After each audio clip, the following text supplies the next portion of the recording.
नमस्कार। मेरे साथ रामनगर भगत सिंह चाल कांदिवली ईस्ट के लोग खड़े हैं। ये रेलवे लाइन को लगकर इनकी झोपड़ी कितने साल के पहले का है? 40 साल के पहले। ये जब मेरे पास आया था तो बोला, साहब मेरा जन्म इधर हुआ है, मैं बड़ा यहाँ पर हुआ है, मेरे बच्चे यहाँ पर पैदा हुए हैं और रेलवे के ऑफिसरों ने गलत नोटिस देकर इनको डिमोलिशन ऑर्डर निकाला। ये मेरे पास आए, मैंने हमारे पार्टी के कुछ वकीलों को कहा लेकिन उन्होंने ध्यान नहीं दिया। इनकी हिम्मत की दाद देना पड़ेगा। ये दूसरे वकील को पकड़कर न्यायालय में गए और न्यायालय ने, मैं जस्टिस NJ जमादार साहब और उनके पूरे टीम का अभिनंदन करता हूँ।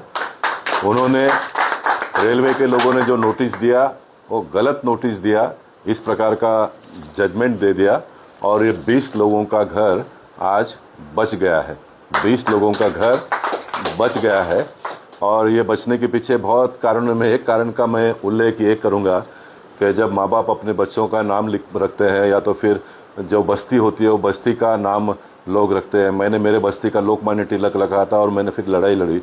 इनका बस्ती का नाम देखिए, भगत सिंह चाल और रामनगर। मैं आप लोगों को कहता हूँ, ये भगत सिंह का नाम आप लोगों ने चाली का दिया और पूरे नगर का नाम राम भगवान के नाम से रखा, इसलिए आप लोग को ये जजमेंट इस प्रकार का आया है। ये भी मेरी भावना है। कुछ लोग कभी कभी मैं रेलवे के झोपड़पट्टी के मुद्दे को लेकर लड़ता हूं तो मेरे बारे में थोड़ा टीका टिप्पणी बुद्धिमान लोग करते हैं। उनको मैंने कहना चाहता हूं, ये हमारे रेलवे के ऑफिसर लोग किस प्रकार का काम करते हैं। METP प्रोजेक्ट में जब जापान की कंपनी भारत देश को लोन दे रही थी तो उन्होंने कहा था कि हमारा पैसा लेकर आप किसी के झोपड़पट्टी वाले को बेघर मत करो तो हम आपको लोन देंगे। तो ये लोन कॉरपोरेशन के लोग उन दिनों में ले नहीं रहे थे। तब मेरा कॉरपोरेशन में खड़ा होकर मैंने भाषण किया था। कुंटे साहब एडिशनल कमिश्नर थे, बाद में वो कमिश्नर होकर रिटायर हो गए। 3 साल ये मैटर पेंडिंग था। तो फिर मैंने उठकर भाषण किया, ये मुद्दा जब आया तो मैंने कहा कि साहब, जापान के लोग हमारे देश के लोग बेघर ना हो इसका ख्याल कर रहे हो और आप लोग इनको बेघर करने का काम कर रहे हो, तो ये मैं कहने का नहीं चलेगा। फिर बाद में पूरे BJP और शिवसेना के नगर सेवक लोगों ने हल्ला गुल्ला किया और फिर कॉरपोरेशन ने ये मान लिया कि हम लोन लेंगे जापान का लेकिन किसी को बेघर नहीं करेंगे। उसके बाद में METP प्रोजेक्ट में जिन लोगों का भी घर गया, उन सारे लोगों को घर देने का काम रेलवे ने मान्य किया। ये बात मैं इसलिए आपके सामने अभी कह रहा हूँ क्योंकि रानी देवी जब नगर सेविका बनी हो, मेरा आशीर्वाद लेने के लिए आई है। लड़ना किस प्रकार से नगर सेवकों ने पड़ता है वो देखो।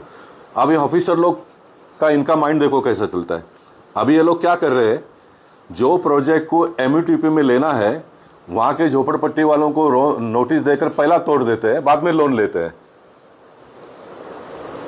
झोपड़पट्टी पहला तोड़ देते हैं और फिर बाद में लोन लेते हैं ताकि इनको घर नहीं देना पड़े।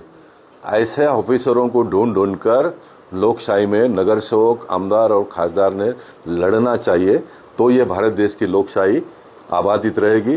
भारत देश के लोकशाही में डॉक्टर बाबा साहब अम्बेडकर जी के संविधान के अनुसार लोगों को न्याय मिलेगा।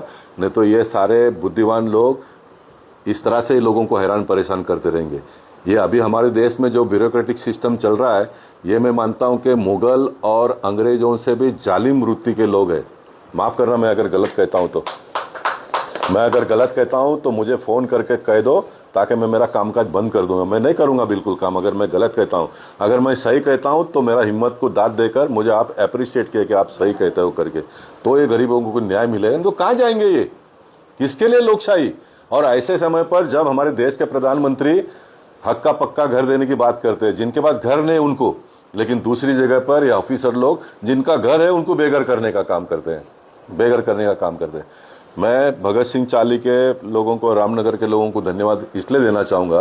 एक बार कोर्ट में से जीतने के बाद में कोई मिलने को नहीं आता है, ये मिलने के लिए आए हैं, मिठाई लेकर आए, इसलिए मैं इनको हाथ जोड़कर इनका धन्यवाद अदा करता हूँ। बहुत बहुत धन्यवाद।